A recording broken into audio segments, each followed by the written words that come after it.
Welcome to Foundations of Emo, hosted by Claire and Danny.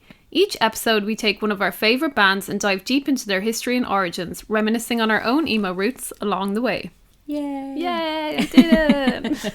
You know, we could always just record it and I've thought about that use so the pre-recorded one many times. It's so much more authentic that we do it live every Exactly. time. Are we gonna laugh? Are we not gonna laugh? Who knows? Anything could happen.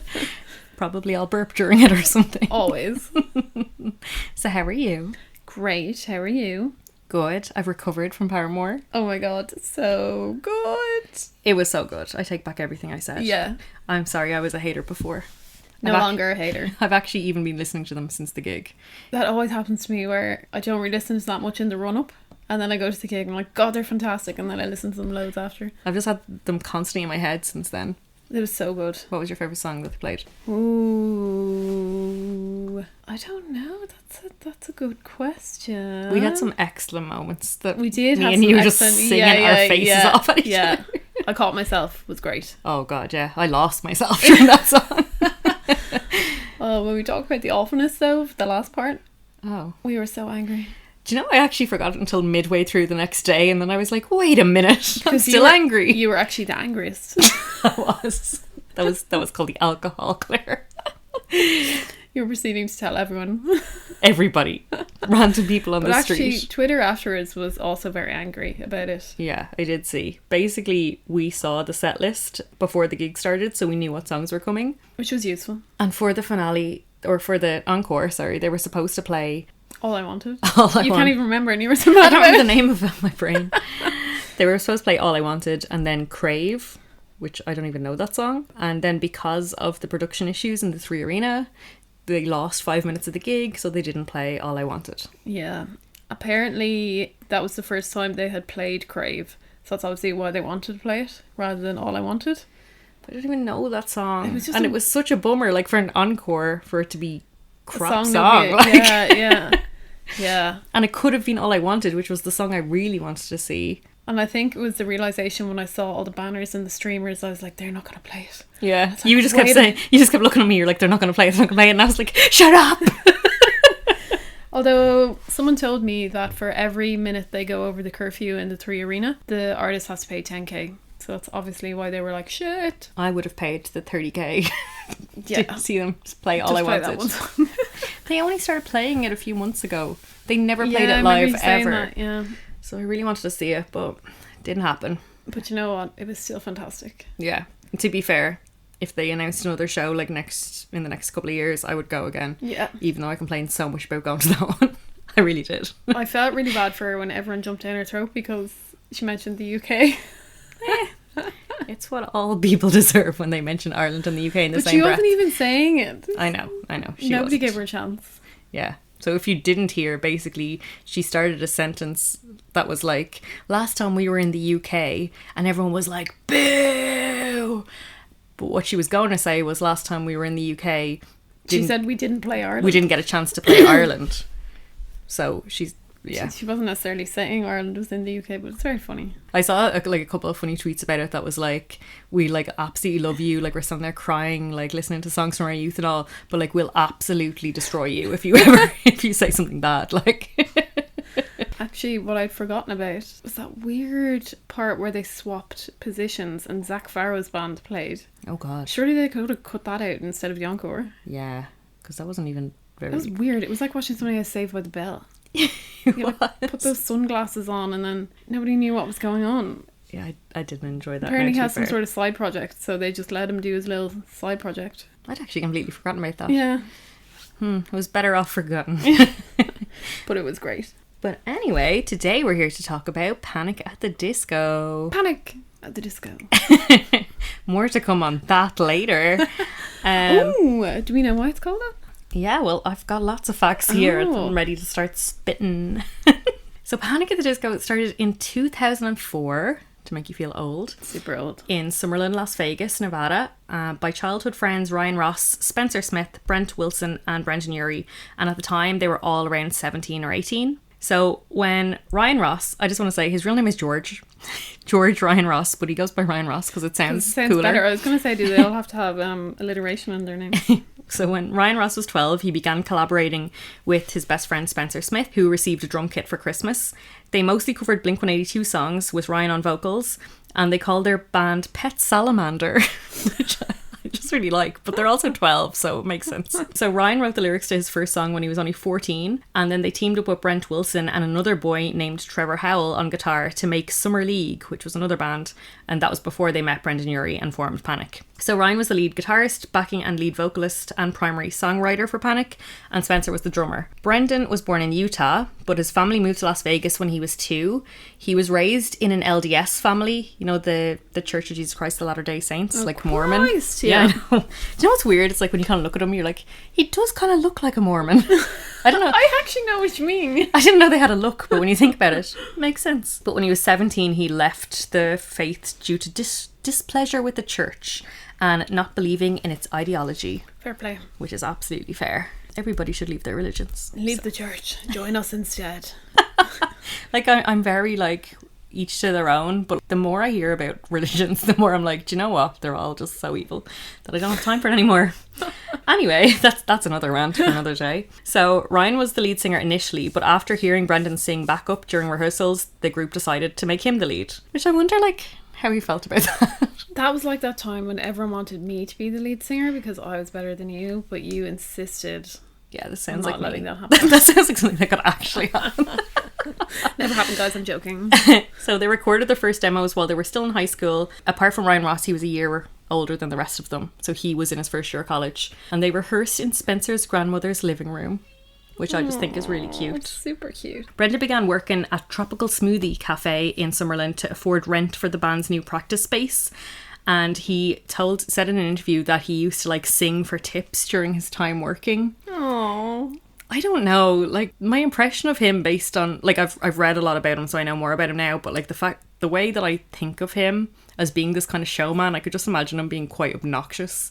Like you're trying to get a smoothie and he's like singing to you and you're like, can you just fuck off? I'd say that's why people paid him though. I'll pay you if you shut up. Like he has an amazing voice, don't get me wrong, but like I don't want a song with my smoothie. No. So Ryan and Brendan sent their demo to Fall Out Boy's Pete Wentz on LiveJournal. At the time he was in LA recording from under the cork tree, but he drove to meet them after hearing only like 1 or 2 songs. So then he offered to sign them to Fueled by Ramen's imprint label Decadence Records, and they were the first band on Decadence. And they had never played a live show before. That's so weird. All they had done was like record a few songs, and then Pete heard them, and then he was like, yeah, you're on my label. And they'd literally never even played a show. Well, fair play to them, because most of the, like from the other bands we've done, they've been signed based on someone watching them perform live. Yeah. So they'd never even done that. So who knew how good they were going to be? And at the time, like they were all still in high school apart from Ryan. Cute. Pete began to hype the band wherever possible, and he was seen wearing a Pete at the Disco t-shirt on stage, and he was like kept bringing up the groups whenever he was doing interviews and stuff like that. Aww. But obviously they were his first signing to his label, so he had to pick them up. But I really liked Pete at the Disco t-shirts. I thought that was cute. cool. Do they still sell them? I'm sure we can make one. So in June 2005, they recorded their debut album, A Fever You Can't Sweat Out, in Maryland. They only had a shell of an album when they went into the studio, so it shaped up really quickly, and they were doing 12 to 14 hour days with no days off for 5.5 weeks. Wow. So they're really long days, but it was still only 5.5 weeks altogether to like write and record the album. The whole album, yeah. So the band were living in bunk beds in a 1-bed apartment. This is like a direct quote from Ryan Ross. He said, everyone got on everybody's nerves. Someone would write a new part for a song and someone else would say they didn't like it just because you ate their cereal that morning. So it sounds stressful. And here's something that I never realised. The second I heard it, my brain was like, oh my God. The album is split into 2 halves. They do have an interlude thingy, don't they? Yeah, because the first half is like electronic dance punk, and then the second half is all the like vaudevillian piano and strings and accordion. No, I wouldn't have copped that part. But I didn't cop it. I did cop there was an interlude. Once they said that, I was like, oh my God.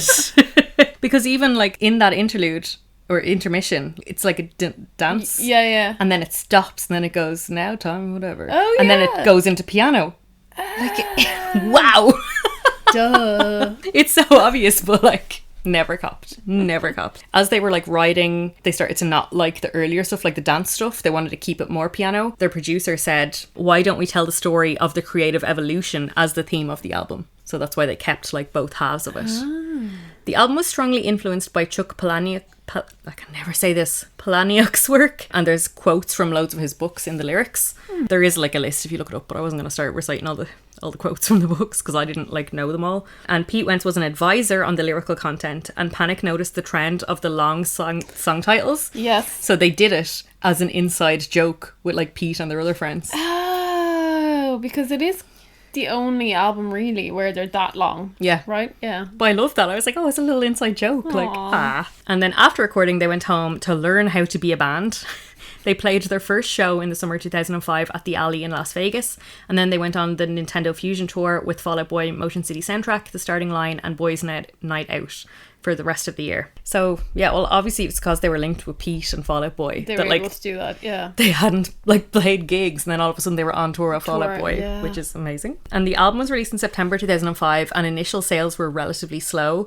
So they had 10,000 sales the first week. I love how they say that slow. Like, imagine you sold 10,000 records. So slow. This is a bad week for me.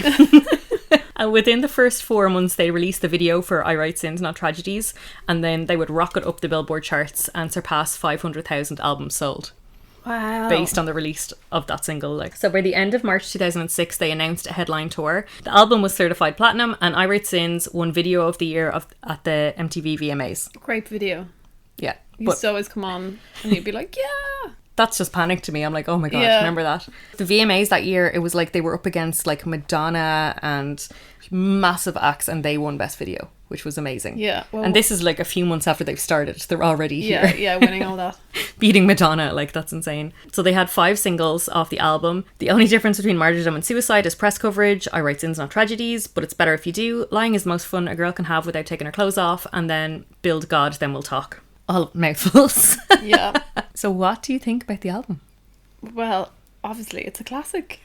I don't think it ages. Like it's not something I'd listen to often, but if I'm like, do you know what I'll listen to? I'll put that on. I will be tap dancing around my living room. It's so good. And I remember when it came out, and like I'd re-listen to it. It was just so dancey and really, yeah, loved it. I remember playing it when Indy was like young. Like, yeah, now that she's Younger. so old, she's nearly 5. When she was like 2 or something, and I put it on one day, and we were like dancing around the apartment to it, like. But So it's just you just have to dance when you put it Yeah, on. yeah. You really do. Even like the dancey songs and the vaudevillian songs. That we didn't know about.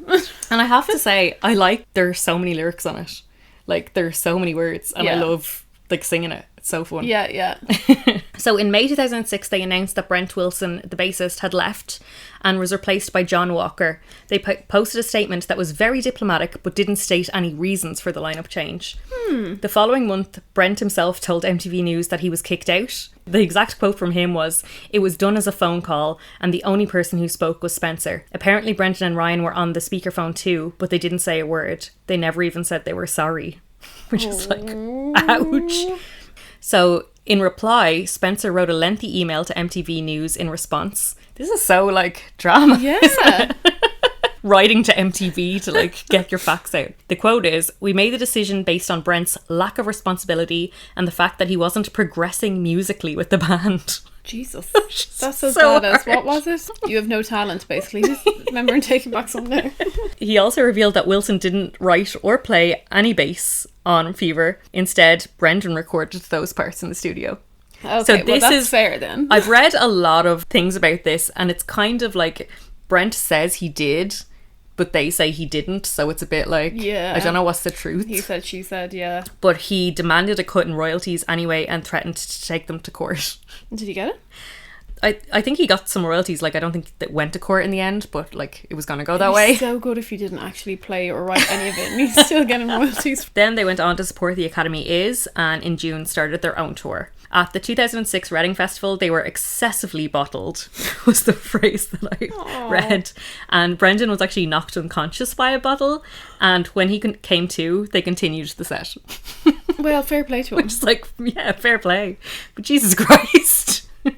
Metal fans are like just Yeah, so ruthless. So harsh. In November, they started their Nothing Rhymes with Circus tour, which featured the band's first highly theatrical live shows. Every song had dance numbers, skits, and tricks performed by a 6-member troupe, and the band donned intricate costumes, loosely reenacting moments from the songs. They then decided to take a break and work on their follow-up album.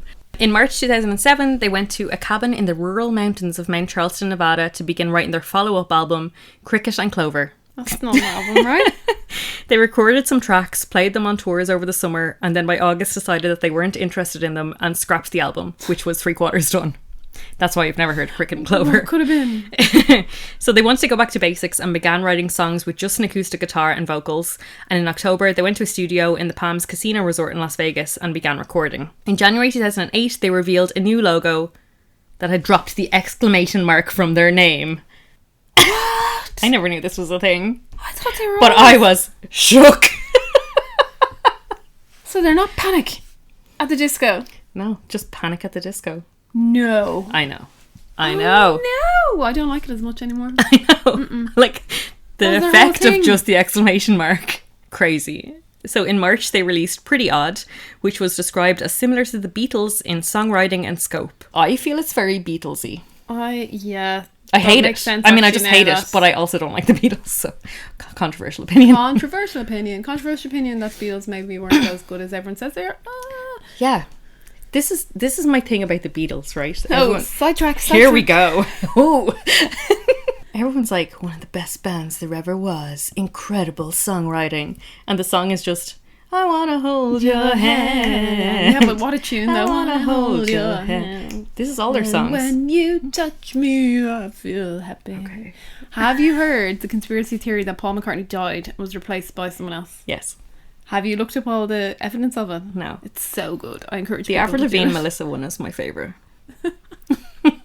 But yeah, so Pretty Odd does really sound like the Beatles. I had thought that I had listened to it and didn't like it, but I actually think that I had listened to 9 in the Afternoon I was going to say. and didn't like yeah. that, so never listened to the album. I was thinking I surely must have listened to it because 9 in the Afternoon is on it. And then I listened to it for this. And I've never heard any of those songs. Yeah. No. And I was better for it. Yeah. I don't need to hear any of those songs. It's pretty really odd. bad. I really, really did not like it. There's a lot of people say it's similar to the Beatles. I totally get where they're coming from, but apparently it was a coincidence. That they sound like the Beatles. Yeah. It wasn't something they did on purpose. But like, explain those little fucking vests then. What vest? In all the videos, and they're wearing those little fucking vests, they look like hobbits. Did the Beatles wear vests? I don't know, it just looks real 70s. Like, it looks, I don't know. Ugh. I was imagining vests like, do you know, like White beaters. like fishnet vests. I wish it would be a lot cooler than the little fucking brown velvet vest they were wearing. The suede numbers. So it debuted at number 2 on the US Billboard charts, but then had disappointing sales overall compared to Fever. The weirdest part about it, it was critically acclaimed. Ew. Probably Like- because Beatles fans were. There was quotes that I was reading saying that like the first album was embarrassing, but this is like incredible. And I'm like, wait, did we get them mixed up? Like, that was from like music critics. I do always wonder who these music critics are though, because it'd be like us critiquing the Beatles. It's just not our thing. Like So what I is just there, did, it's just there. Is it like 60-year-old men listening to it going, don't really get it. Maybe. I don't know. But anyway, the critics loved it. But obviously, I think what you can see here, like with it debuting at number 2, was like the fans were coming from a fever and being like, can't wait to see what they do next. And then the sales dropped because people found out what they were doing and it wasn't good. It had 4 singles, 9 in the Afternoon, Mad as Rabbits, That Green Gentleman, which in brackets, Things Have Changed, and Northern Downpour. I can safely say I've never heard of those titles. Yeah, like Apart from the I first listened to the album in the lead up to this, and I know 9 in the Afternoon because that was a single. 9 in Well, the these were all singles, but I don't know the rest of them, like, at all. Nope. Don't know any of these songs. They went on to tour the album, and each show contained woodsy set pieces, projections of flora and fauna, and mic stands wrapped in lights and flowers, and each band member dressed in a vest. I read that online, but like I can see it in my head from like the 9 in the Afternoon video, those little fucking suede vests. So this is something out of Alice in Wonderland. And they wanted it to be like real stripped back and just them and the music, whereas like they were doing a full circus for Fever. Yeah. And then they released a live album in December 2008 with an accompanying DVD containing photos from the tour, each music video from the album and behind the scenes footage of the videos and the tour, and a short film called Panic at the Disco in American Valley, and the documentary feature based on the tour, all in a daze. Come be arsed. Skip. So in spring 2009, they began recording material for their third studio album. However, in the July, Ryan and John announced on the band's official website that they were leaving. They said it was a civil conversation over lunch where Ryan and John decided they wanted to do their own thing for a while. They put it down to creative differences, as Brendan wanted a more polished pop sound and they wanted to do retro-inspired rock. So Ryan and John went on to start The Young Veins, but only ever released one album. So Never heard obviously them, that didn't go great for them. And if retro-inspired rock is pretty odd, then I'm pretty glad that they left. Side note, but wasn't Ryan a model? I don't know. Did I make that up? I didn't read anything about it. Maybe I made that up. You might have. He has a cute little face. Yeah. Maybe that's where I got it. Panic were booked for a tour with Blink-182 in August and announced that they would continue, as would the album that they were writing. So they're like, oh, 2 members gone, that's fine. I was about to say, is he talking about himself in the third person? But no, there is the other fella. Yeah. Yeah, so John Walker and Brendan Urie. Yeah. But they're like, yeah, no, things will just continue as normal, even though we're half the band down. July 2009, Alternative Press magazine announced the exclamation mark was back. Stop. So they removed it for one album. Yeah. And then we're like, hang on a second, guys. It was all in the explanation mark. They're back, baby. Oh, I'm delighted about that. I didn't want to spoil it earlier on because this is like the big moment for the episode. What? So they genuinely took it away and then brought it back. Yeah. So But did you know as well, like the Pretty Odd album has like pretty and then it's like full stop odd. Yeah, I did know. So it's like they added extra exclamation marks into the name, but like got rid of it out of their name. It's like, where do you think that came to them? Do you think Brendan Urie was lying in bed one night and he was like, wait a second, Let's go back to our old sound. bring it back. We need it back, baby. So the former guitarist of pop rock band The Cab, Ian Crawford, and Dallin Weeks, who was a frontman of indie rock band The Brobecks, filled in for Ross and Walker on tour with Blink-182. In early 2010, the band went back to the studio and spent most of the year working on the next album. A majority of the band's previous material was written by former guitarist Ryan Ross, so for Vices and Virtues, Brendan had to step up and take the reins lyrically, which he regarded as having not much experience in prior. Oh, interesting. So he'd like never written a song, and then it was like, well, it's all on me now. That is very interesting. Yeah, I think that's crazy. So Dallin Weeks joined the official lineup with Spencer and Brandon. Oh, sorry, Spencer it was, not John Walker. He left. Spencer Smith and Brandon Urie, making them a 3-piece. He didn't play on the album, but was involved in conceptualizing the album artwork, as well as appearing on the cover with a mask on. So if you've seen, I actually had to go look it up, the cover of Vices and Virtues. Let me look it up. It's Spencer and Brendan sitting on a couch and Dallin Weeks sitting in the background, standing in the background with a mask on, like you'd never know it was him. This one here? Yeah. Oh, that's not creepy at all. That's terrifying. What? Could be anybody. But you know, I had a fleeting thought. I was like, imagine it's not him, but they just say it because he joined the band at that time. They're like, we'll say that was you. It's a few things about this album. So obviously this was like Brennan's first time writing and stuff like that. There's a song on it called The Calendar, and it was originally written about like a relationship between a man and woman, but it began to resemble the friendships in former members Ross and Walker. And the song was finished as a direct response to their departure from the group. I love when they do that. Yeah, it's a response. Yeah, it just reminded me of Taking Back Sunday. Yeah. I'm like, oh, we're writing dramatic songs about people who left. And then Sarah Smiles was written about Brendan's wife. Is her name Sarah? Yes. Ah. And then there's a song called Nearly Witches, Ever Since We Met, and that was written for Pretty Odd, but they didn't think that it fit with the sound of Pretty Odd, so they saved it and then they put it on this album. Or maybe Brendan couldn't write enough songs. Yeah. They were like, wait, we still have that one Bring stashed that one away. So February 1st, 2011, they released the first single, The Ballad of Mona Lisa, and then they released the album Vices and Virtues in March. They had 2 other singles, which is Ready to Go, Get Me Out of My Mind, and Let's Kill Tonight. Ready to Go used to be on a playlist when I worked in H&M. Yeah. And I never knew it was Panic at the Disco because I'd fallen out of the music at that time. But every time I heard it, it was so catchy. I was always bopping around to it. I'm ready to go. But always had me bopping around. And then one day, I don't know what it was, like something clicked in my mind and I was like, that is Brendan Urie. And I looked it up and it was. I like this album. Do you know, it's one of the ones I've listened to least because it came out when I was like out of my rock phase. So they went on to tour the album and they went back to the over-the-top theatricality of the Fever tour. Yeah. So it was all like big things going on stage. No and, flora, no fauna. yeah, they got rid of that. I hope they set fire to it. After the tour, they began to work on the fourth album. So we're back to the trio there. Spencer Smith, Brendan Urie, and what's his face, Dallin Weekes. I looked up Ryan Ross there. Mm-hmm. I don't know what I was talking about. There's most definitely no way that man was a model. Oh, is he weird looking? Well, like, he's a child. Yeah, I remember he has like a little boy face. He's faux show, not model material anyway, so ignore that fact that I threw in there. So touring guitarist Ian Crawford announced the departure. So he was only a touring guitarist, but he still left. And he said he wanted to make real, genuine music. Why is everyone so harsh to each other? Like, It's really like everything is mean. you have no talent. I want to make real music. In July 2013, the album title was announced with a scheduled release date of October, so the album is Too Weird to Live, Too Rare to Die. The album name was taken from Fear and Loathing in Las Vegas by Hunter S. Thompson. So they were kind of going back to their Vegas theme. And I read something that was like they grew up in Vegas, they lived in Vegas, and when they were making A Fever You Can't Sweat Out, they were like really against Vegas, so a lot of it is making fun of it. They wanted to they thought it was cheesy and they wanted to get away from it, but now they're starting to embrace it. I say they, but like it's only Spencer and Brendan. I was thinking this morning when I was listening to it, they have to be from Las Vegas because everything is so Las Vegas, Las Vegas. Yeah. So the same day that they released the album, they released the first single, Miss Jackson, and then they went on to release 3 more singles, This Is Gospel, Girls, Girls, Boys, and Nicotine. Which I like. Great catchy tunes, yeah. Honestly.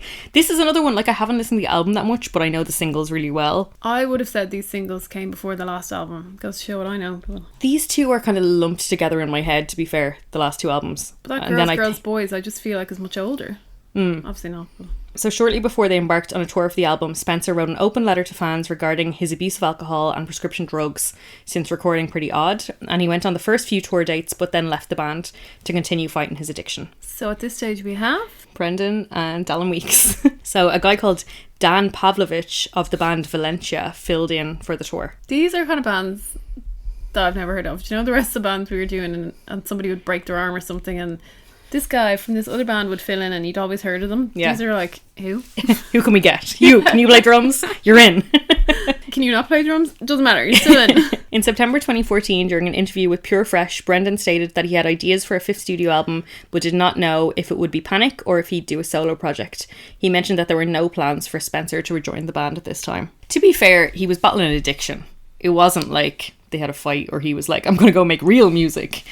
Like, he actually tried to go on the tour, did a few dates and was like, I can't. He did, in a statement, he said something like, I can't be on tour and be sober. Like, yeah, fair enough, I suppose. So he had to leave to like just focus on that. So April 2015, Spencer announced that he had officially left the band. So this is over a year later when he officially is like, do you know what, I'm actually never going to go back. Yeah. So I suppose they were holding his place. Then he realised, yeah, that's not going to happen. And a few weeks later, Brendan released the single Hallelujah with no prior warning. So usually like they'd be teasing or they'd be like new music coming soon or whatever, but they just released a song. It debuted at number 40, which was the band's second highest single after I Write Sins. Oh. Yeah, because I would have thought like someone like Ready to Go. Well, I feel like I was always listening to it in work. You know, a song that you heard Girls, played. Girls, Boys, I thought was. Yeah. Well, apparently not. And then in September, Death of a Bachelor premiered on an Apple Music broadcast hosted by Pete Wentz, of course. He's still promoting them, fair play. And then the second single, Victorious, was released at the end of the month. So in October, Brendan announced on the band's Facebook that their next album, Death of a Bachelor, would be released in January 2016. It was the first album written and composed by Brendan with a team of writers, as Dallin Weekes was referred to as a touring member again, rather than an official member. Do you think he knew that? I don't know what goes... Like, there's mad stuff going on in this band, who knows? So they went on to release the singles Emperor's New Clothes, LA Devotee, and Don't Threaten Me with a Good Time. And then they announced the Death of a Bachelor tour for 2017. I love this album. Do you? Love it. Oh, I don't. Really? Oh, I do not. I think they got in a team of writers, and that's why it's so good, because the writers obviously know what they're doing. Oh, yeah, that's actually true. Kind of awkward. Like Brendan did like write on it with the writers, because a lot of it, apparently a lot of it is inspired by like he had married his wife and he was Sarah? living with Sarah and he was living with her, and that's kind of like Death of a Bachelor was about their life together in their home that was like chill and cool and quiet and not like party central. And that's apparently the entire like inspiration for the album. I think because I had fallen out of the rock scene, and then this album came out, and it was around the time that I started getting back into it, and I listened to this album, and then I became obsessed with it, and I listened to it constantly. And then I went to LA and I listened to LA Devotee like every day, and then I captioned my Instagram picture with the lyrics from LA Devotee. And then my husband of the time told me I was a fucking loser, and he wasn't wrong. It's probably the only thing he's ever been right about. He was like, oh, you're so embarrassing. In December 2017, they released their fourth live album. There's no need. There's really no need. There was no need for the first. It's called All My Friends, We're Glorious, Death of a Bachelor Tour Live. And then they went on to release a Christmas song that wasn't on the album, and a week later, Dallin Weekes officially announced his departure. I didn't read anything scandalous about what he said. I think he just left. Well, nobody knew who he was anyway. He probably just like, do you know that gif of Homer like going into the Into the bushes? bush. That's probably him. He's just like, bye. Peace. In March 2018, the band began teasing the release of a lead single and a subsequent album with a 2-minute long video of Brendan brushing his teeth beside an alarm clock which read 3:19 for the video's entirety, and it was accompanied by an orchestral version of King of the Clouds. And the time on the clock led fans to believe that the band would be releasing new material on March 19th. Over a week later, fans received packages sent from Brendan's PO box containing a white bottle reading "Pray for the Wicked, 321 Unholy Water." This was 100% Pete Wentz idea. Oh yeah, 100%. 100%. There's no way Brendan Urie did this. Nah. And it was once more leading to a speculation of a release date of March 21st. On March 19th, the band announced a surprise show at the Grog Shop in Cleveland, Ohio. And that was the first night that their new touring bassist, Nicole Rowe, came on board. A female? Yeah. I actually just included that because I like that she's a girl. I was like, ooh, Nicole.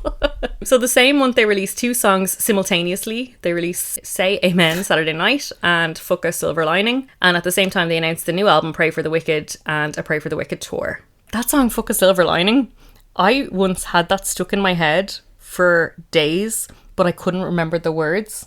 Oh, nothing more annoying. And my brain was just going, na na na na na na na. And then my brain clicked and I was like, fuck a na, na, na. And I still couldn't figure out what song it was, and I was like, how do I Google lyrics fucka? You know, like Shazam you humming. And then I started being like, there's no way there's a song that says fucka something in it, and it was this whole thing that like nearly ruined my life. They also then went on to release High Hopes and Hey Look Ma, I Made It. Got to have high hopes. You can't not do that when you hear that title. Really, my brain was immediately like, Hey Look Ma, I Made It. Do do do. Oh yeah. Very catchy songs. Hey, look, Ma, I made it. It's the writers, obviously. Yeah. They can write a catchy tune. On June 7th, 2018, they played at the Bellagio Fountains, which was sentimental for them as it was back in their hometown. And I just need to say that June 7th, 2018 was like my 2-year wedding anniversary, and I got married at the Bellagio. Oh my god. So it's really weird. I read the date like 4 times and I was like, that reminds me of something. I'm like, oh, my wedding. That was June 7th, 2016. Best day of But my like in the life. same place. That's just why I thought it was funny. And then they headlined Reading and Leeds that summer. I wonder if they were bottled again. Yeah, Probably. did they not learn from the first time? And by they, I mean the promoters or the organisers. In August, they released High Hopes, which went on to be their highest placing single at number 4 on the Billboard Hot 100. Yeah, that song was definitely popular. I remember going on holidays in that summer of 2018, and there was like groups of people sitting around by the pool playing songs, and they'd be playing all the like chart hits of like all the dance songs, and then every few minutes Panic at the Disco would be on, and I was like, Yeah. this is so bizarre. It was those trumpets at the start. Do, do, do, do, do, do. What do you think of this album? Just no. So it just Really? all goes downhill for me after. Yeah. That's so funny, because I think Vices and Virtues and the other one after that, the 2 Weird to Live, Yeah. they're like together in my mind, and then Death of a Bachelor and this one are together in my mind.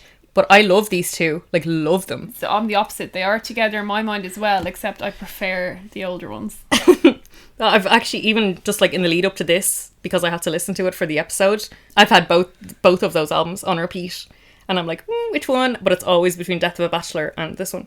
Oh. In September, they announced that they would be dismissing their long-term touring guitarist, Kenneth Harris, following multiple allegations of sexual misconduct involving underage fans. Of course, pervert. There's never an episode that doesn't involve a pervert. They recorded a version of Into the Unknown for the Frozen 2 soundtrack, released in 2019. Oh, cute. Do you not know that song? Do I? Oh, well, I don't have have a a young 4-year-old child, so I know that song so well. But I actually still enjoy it. And it was nice that, like, in amongst the Disney songs, I could listen got to a to listen Panic to it. song. And I used to play the video for her when she was, like, tiny. And she used to, like, kiss the phone whenever Brendan Urie was on it. So I always think, like, that was her first crush. So in May 2019, during an interview, Brendan revealed that he'd begun working on ideas for a new album. Brendan called the album a look back at who I was 17 years ago and who I am now with the fondness I didn't have before. I didn't realise I was making an album and there was something about the tape machine that kept me honest. So in May 2022, it was like literally 3 years. Now I know the pandemic was in that time. Yeah. But it was 3 years from the time he said he started writing the next album. It's because he had no writers. Up It was until all now. just him. So in May 2022, they set up a website called Shut Up and Go to Bed to tease new music. And they released a new single, Viva Las Vengeance, in June and announced that that would be the name of the next album, which would be released in the August with a tour starting in the autumn. Sorry, the way you keep saying they. Because it's still just Brendan here. Who do we have? Well, like what I was reading online, they still refer to him as like They. even though it is just Brendan. And Nicole. She was only a touring guitarist. She wasn't like an actual... There's probably touring people bassist, in I there, think. yeah, that they just don't bother mentioning. But I think the band is just... the band from 2015 onwards is just Him. him, yeah. Because I felt like with each album they just lost a band member. Yeah, So each album there was basically. just less and less and less until it was just him. Yeah, 2015 to 2023. Yeah, that's when they He ended just this kept year. it going. It was just him. Was the only like member. Everyone else just touring and like writers and So whatever. technically it is essentially a solo project. Yeah, Yeah. but he just continued to go by like Panic, so I Yeah. still say they because it didn't turn into like just Brendan Urie. Yeah. Well, even though it wasn't. In July, they released the next single, Middle of a Breakup, and in August they released Local God and Don't Let the Light Go Out. I hadn't heard any of these songs. Nope. You're saying these and I'm like, definitely don't know what these are. On the same day the album was released, they released a music video for Sad Clown. Again, no idea, never heard of it. Sounds terrifying. It is also being considered to be a classic rock callback, adding to a sound that showcases guitars and nods to the arena rock sound of decades past, primarily the 1970s. And I included that quote because I listened to this album for the first time a few weeks ago, like when we knew we were recording this, and that's exactly what it sounds like. It's like classic rock, but it's cheesy. It is bad. Why do they always go back to this classic rock thing? I don't know. Yeah, I just feel Isn't like that why he fell out with the guys in the first place? Because they wanted to do retro rock and he said no. And now he's like, it's fine, I'll do it, I'll try it. Did you listen to some? So when I say did I listen to it, I definitely listened to it and paid no attention to it. Yeah. Because I really enjoyed Death of a Bachelor and the other one, the name is just gone from my head. The one after it. Because I enjoyed them so much, I was like looking forward to it. I was like, oh, a new album. And I heard the single Viva Las Vengeance and that sounds like Panic, or well, it sounds Yeah. like Brendan. And then the rest of the album, I was like, what the fuck? Because I was expecting to enjoy it, but I was putting them on in the gym, and obviously when you're in the gym you have to have a certain kind of sound to be listening to, and I honestly was just like skip, skip. No, I don't like it. It's very classic rock. It doesn't sound like Panic at all. So in November, they announced that the Chicago date of the tour would be live streamed as a digital concert in December under the name Everybody Needs a Place to Go, an evening with Panic at the Disco. In October, they released an EP of the song House of Memories from Death of a Bachelor, along with the sped up and slowed down version of the song because it went viral on TikTok. I do like that song. Yeah. And do you know what? I meant to look it up, but I haven't looked up like the other versions. But I can literally like imagine TikToks with like a sped up version, a slow down version, and the kind of things that like Yeah. people would put to would it. I've imagined this whole thing in my head. Never seen it. In January 2023, Brendan announced that Panic at the Disco were disbanding. He was leaving himself. As his wife was expecting a baby and he was going to focus on his family after the Viva Las Vengeance tour, which ended on March 10th in Manchester. That was very funny when he announced that, because literally everyone was like, oh, he's quitting himself. Like, Yeah, the memes were so funny. It was all just like someone talking to himself Yeah. in the mirror. Viva Las Vegas. That's not the song. Seeing as the band for 8 years was just Brendan, I thought we'd give some info on him. And obviously I wanted to look up controversy stuff Yeah. as well. But just a little background about him. He did vocals on the songs What a Catch, Donny and $20 Nosebleed from Fall Out Boy's 2008 album, Folie à Deux. Didn't know that. He also sang backing vocals on the track 7 Minutes in Heaven, off From Under the Cork Tree. And he's in the music videos for A Little Less 16 Candles, A Little More Touch Me, What a Catch, Donny, and Head First Slide into Cooperstown on a Bad Bet. So I was like, I didn't know any of No, that. I did not know any of that. I knew he was on What a Catch, Donny. And that's all I knew. In April 2017, he announced that he would star in Cyndi Lauper's Tony Award-winning Broadway musical Kinky Boots, in which he played one of the lead roles, Charlie Price. And he played the role from May to August 2017. And being in a Broadway musical is what inspired the single High Hopes. Oh, I see it. Yeah. But I think he was 29. I read about this like years ago. He was 29 during this time of Kinky Boots. And it's also when he wrote the song Roaring Twenties. Because it was about ending his 20s on a high. Yeah. Like being in a Broadway musical and all this stuff. And that song was the lead up to my 30th birthday. I played that. I played it daily for like 3 months lead up to turning 30. I was like, 30 days to go or like whatever. And then I put it on like every single day I listened to it. I really liked it. I don't. But I definitely think his voice was made for like Broadway musicals. Absolutely. Yeah. His voice is incredible. Like whatever you think about Panic at the Disco, his voice is... Just him in general. Like, he's very Broadway. Yeah, he's got the presence, I Yeah. think, as well. So he also wrote a song for the SpongeBob SquarePants musical called Not a Simple Sponge. Sorry, but that's the best thing I've ever heard. I know, I had no idea. I really enjoyed that fact. Not a simple I'm sponge. not a simple sponge. I'm a complex sponge. I don't know why I just think of like...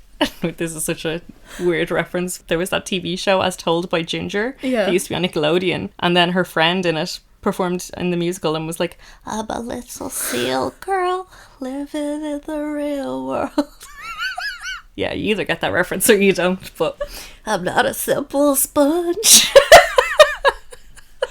Oh my god, that's so cute. Anyway. In June 2018, he launched the Highest Hopes Foundation, which supports other non-profit organisations that advocate for human rights and support communities who are often discriminated against. And to start off the funding of the foundation, he donated $1 million and he gave $1 from the purchase of every US ticket for the Pray for the Wicked tour to the foundation. So, That's cute. yeah. I mean, I'm going to tell you bad things about him in a minute, but like, we let's also start off with the good but we'll stuff. say the good stuff as well. So he married Sarah Orzechowski on April 27, 2013, after announcing their engagement in September 2011. The two had first briefly met at one of his shows, but she was in a relationship. And 8 months later, Hayley Williams from Paramore brought Sarah to another one of his shows and reintroduced them, and they began dating in 2009. Oh, it's all her fault. So it's Hayley Williams' fault. But I'd like to point out, this seems like, in terms of celebrity relationships, right? They met in 2009, didn't get engaged till 2011, and then didn't get married till 2013. I'm like, that is a very normal timeline. Yeah. Because in celebrities, it's usually like 2 months later, they were married. married and divorced. And he had another wife. Yeah, exactly. So I was like, oh, this timeline is like decent. So in 2013, Yuri came out and said that he had experimented with men in the past, but said, I guess if I had to classify myself, I'd say I'm straight. Then 5 years later, he came out and said he was pansexual and said, I'm married to a woman and I'm very much in love with her, but I'm not opposed to a man because to me, I like a person. If a person is great, then a person is great. I do remember reading about that. Yeah. So he is like openly like pansexual, I suppose. He was diagnosed with ADHD at a young age and is open about it. He says that like he likes to talk about it to make his fans feel less alone if they have ADHD. Controversy time! Now, on to the bad stuff. Yeah. Basically, I liked Panic at the Disco's music and stuff, but I didn't know much about the personal stuff, and I knew he had a wife and that. But one day I was on Twitter and everyone was like, fuck Brendan Urie, why the fuck is he bringing out new music? Everybody hates him, go away and die. And I was like, what, do we hate Brendan Urie? I was like, I miss this, what the fuck's going I on? completely missed that. I knew people didn't like him in the sense that like people don't like Pete Wentz because he's just very, oh, shut up, Brendan Urie, But I didn't know there was anything bad about him. Yeah, I feel like I've never really had any feelings towards him either way. Yeah. I love his voice and like the music, but like I feel like he'd annoy me as a person. 100%. He's very like jazz hands or something, and like we wouldn't be friends. But anyway, let's get into what Let's I found get into when I started it. digging to find out why we all hate Brendan Urie. So in 2020, Dallin Week's wife, Breezy, yes, Breezy and Dallin are the name of this couple. They came forward with allegations about Panic at the Disco's bodyguard, Zach Hall. The story's really weird. It's like they were going to a cinema together, like a big group of them. And the bodyguard, Zach Hall, was like, I hope I get to sit beside Breezy. Maybe she'll give me a blowjob. Maybe she'll be easy breezy. Easy breezy beautiful cover girl. Sorry, what an absolute random thing to say. Yeah, but it was in a text message. Like, I've actually seen it, like, when I was doing this research. Oh. It's like, I hope she gives me a blowjob or something. And she said that made her feel very uncomfortable and this whole thing. And when it came out, like, because Dallin and Breezy came out with it and were like, this is gross, like, do something about it. Yeah. And everyone was like, Brendan, speak out. Because it was during, like, Me Too and that kind of stuff. And he, like, didn't comment on it for, like, weeks and weeks and weeks. Also, though, what's he going to say? Like, I think they wanted him, like, Zach to be fired. Oh, right, fair enough. You know, and, like, something Yeah, to be yeah. done about it. Okay, fair But, like, enough, yeah. there was that touring musician who was fired for being a sexual perv, yeah. allegations. So, I don't know. Then this person came out on Twitter during this time when everyone was like, Brendan, speak out about, like, what happened.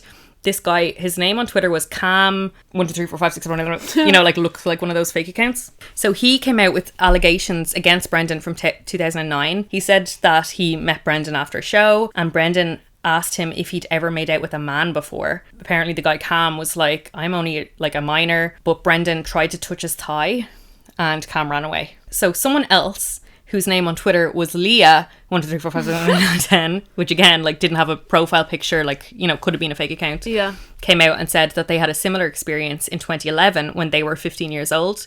She said that he had called her beautiful, and when she said, hey, I'm only 15, he said, I didn't mean it like that. Can I not compliment a beautiful girl? And then when they were sitting together, he placed his hand on her inner thighs, kissed her neck and grabbed her bum, and then she felt him touch her genitals, and that's when she ran away. Okay. So obviously these are pretty serious allegations of touching minors. Yeah. These are the only two allegations that have come out, both by people with no profile picture and like not real looking accounts. Yeah. And maybe you don't want to come out with your full name and be like, hey, it's me, Claire Walsh. Brendan Urie touched me. Like, you know, like, I don't know. Maybe you want to get the allegations out there, but you don't want to Actually involve yourself. yeah. But I don't know. These things are always so, like, what can you say about them? Do you know? Yeah. Because you're not. It's just two you're not saying people they're on not Twitter true, but you're not saying these saying things. They are true either. And I was reading like Reddit forums and I was reading like all the stuff about it because there's so many Reddit questions that are like, why is Brendan Urie cancelled? And I was like, yes, I need to know this for the podcast. But then like there are so many comments where people are like, these were never validated. Yeah. The accounts looked fake. People were saying it was the same person who like said something and then tried to back it up by being like, yeah, me too. That's the first thing that came into my head when you said that. Yeah. But they're very specific. Yeah. I don't know what to think about it, but that was the extent of sexual misconduct Yeah, allegations. yeah. I'm not going to say it gets worse because I think sexual misconduct is the worst thing. Things that like have been verified to be true. He has been caught singing the N-word on live streams and stuff like that. He also decided to recite Chris D'Elia's monologue, I Wish I Was Black, at one of his concerts with like no context. He just started saying it. Fans were like confused and just said it was really tasteless. But there are like videos of this that like if you Google it you'll just find them straight away. Yeah. There's all these videos of him being like, I wish I was a black man, I could wear whatever I wanted and people wouldn't judge me and all this stuff, and it's just like why? Like why? Yeah. Honestly, like tasteless why? sounds like the perfect word for that. Why would you do that? But like the N-word thing, he's been called out for loads of times and he just continues to do it. So 2011 he made jokes about rape. And this is I've watched this video and like my brain just exploded because I was like, oh, it's so bad. But he's on stage talking to the crowd and he says, if I see you after the show, I'm gonna fuck you. I don't care if you want it. I more care if you don't want it, because then I'll really want it. Nope. Why? No. None of that is okay. No. Why would you wear... Why would he say it? Like, I'm just, Why did that even come into his... I don't know. No. And then in No. another video, he's talking about having wet dreams about his audience members. Sorry? And then he's like, if you don't know what a wet dream is, it's straight up gonna fuck you in my dreams. Is he alright? Like, this all sounds a bit manic. Yeah, this is fucking Like really ramblings. disturbing. Yeah. But also think about his fan base of like teenage girls and, well, teenage boys as well, or, you know, whatever. But Also, is his wife just grand with all this? yes, fuck the fans, babe. I support you. No problem. A lot of people say that Brendan Urie is very disrespectful of the LGBTQAI plus community. he thought that like bisexuality was attractive. That was at the time when he was identifying as straight. He was like, oh, bisexuals are hot. And then people say about like the Girls, Girls, Boys video that it's very like just using it kind of thing. They also feel he inappropriately poked fun at the trans community. When someone asked if he was a 9-year-old in skinny jeans and leather, he responded to the comment with the comment that said that was offensive to 9-year-olds, jean-gendered and leather-gendered people. Okay, so yeah, just kind of making fun out of like different genders and stuff like that. Like, not like he just was doing that, but like, it's just like not a nice person, basically, is the gist of it. Like, whatever about the allegations, whether you believe them or not, or whether they're true or not. But these are all true. Like, we've seen like literal videos of these things online. Like, they're not hard to find. Yeah, he just doesn't sound like a nice person. Yeah. In 2015 on Periscope, he apparently compared Caitlyn Jenner and Rachel Dolezal. Do you know who Rachel Dolezal is? Have you seen that? Was it a documentary about her? Yes. So weird. So if you don't know, Rachel Dolezal is like a white woman who like says that she's black and like identifies as transracial. I don't mean to laugh, but the whole thing is so bizarre. Yeah. But what Brendan said was, if you can allow Bruce to become Caitlyn, what's wrong with Rachel identifying as black? So everybody kind of lost their minds and they made him stop the Periscope broadcast that he was doing, and they spammed his Twitter until he apologised. He also joked that if he was born with a penis and a vagina, he would get nothing done because he'd play with himself all day. Which is making fun of intersex people. But it's also just gross. Like, yeah, well, that as well. Do you know, like, he just sounds like a dirty pervert. Yeah. But it's like, think of his fan base. Like, the music is pretty clean and poppy and like does appeal to a younger audience as well as like me. I'm just shocked his wife is chill with all this. Yeah. And they've been together like 20 years now. No, 10 years. Like, my maths are so bad. And also, the story of Pete Wentz, is he just cool with? Like, if I was Pete Wentz and like I'm there trying to like get their band to be big and like, you know, kind of, I would come out and say I do not support anything that Brendan fucking Urie is. And I'd also take Brendan aside, like take him by the collar and be like, man, would you just shut the fuck up with your really bad opinions on everything? He's just not a great guy. When I went to see them, I can't remember what year that was, I do remember thinking that his performance and his dancing and everything was all very sexualized. There was a lot of gyrating going on. And what year was that? Like, what album? It was like 2018, I'd say. What album is that? Pray for the Wicked. Sure. That came out in 2018. So probably would have been around then. But yeah, I just remember him like gyrating is literally the word that comes to my head when I think of that show. And at the time I was like, ooh, yeah, sexy. But like, now I'm like, ew, perv. Yeah, now he's like, I'm going to fuck you. To be fair, I'm sad because I've never seen them live. Never. Oh. And when I heard that they were disbanding and like this was going to be their last tour, I was on Ticketmaster like looking at tickets being like, I want to see them before they I didn't even think of that you'd never see them again. Yeah. Hate that for you. You missed. But I just want to hear the music and that, and like see him perform live, because I do think like his voice and all is amazing, so I would like to see it live. But reading all this is just left like a really bad taste in my mouth. So I'm like, I'm not impressed, to be honest. Not that sad they broke up, and especially not after hearing that latest album. I'm like, okay, not that sad. Wasn't there a whole big thing where Pete Wentz announced his baby? Yeah, so Pete Wentz posted something, I think, on his Instagram stories, and in the background was a picture of Brendan like holding Sarah and a bump, and it was before Brendan had announced that she was pregnant. So therefore Pete Wentz is obviously still close to him. No, I'm not impressed with any of this now, to be honest. Yeah. If you came out with all these opinions and stuff, I would be like, girl, we're not friends. I don't know, it is sad to like... Yeah. When I was reading about the allegations, I was like, oh god, no, he's cancelled. And then I was like... He just makes himself sound really uneducated. Yeah. Do you know? Like, he's like that guy that you know, you definitely know this guy, because we all know this guy who's like still saying the F word and the N word and all, like in his jokes, and you're looking at him like, dude, it's 2023, like cop the fuck on. Yeah. Do you live under a bridge? Like, you can't say that. Literally, I know several people like that. I'm not impressed. All men. Shocking. We love men, sorry, don't. Hardly. What is your song to repeat? Oh, my song to repeat is such a boring one. Okay. And I was like, oh, would I go with something a bit more original or like out there? And I was like, no, because this is my song that I repeat, and I have repeated it since I heard it back in the day. Okay. So it's Time to Dance. It's a good one. It's just so good. It's so catchy, and you literally would never turn it off. Really, really good. Love it. And I've like I said, repeated it ever since I first heard it, so I could not pick it. And do you dance every time? Always. You're like, Claire, time to dance. Well, when I was going to this, I was like, okay. I was like, well, my song to repeat is 100% going to be off A Fever You Can't Sweat Out. And my song to skip is 100% going to be off Pretty Odd. Yes. Neither of which are true. Tell me. Because when I was listening to the albums through, the song that I kept putting on, and this is like such a bizarre choice, but I literally haven't stopped listening to it for weeks now, Death of a Bachelor. That is a really bizarre choice. I know, isn't Yeah, it? But like, no. I really like it. I loved it like when I first started listening to the album, but in the past couple of weeks, I just keep putting it on. It's so epic, but in a way, it reminds me of Fever. I think I just really don't like the whole premise of that and the Death of a Bachelor thing. I think he's all like, ooh, boo, I have to get married now. Yeah, And I'm like, but the song is good.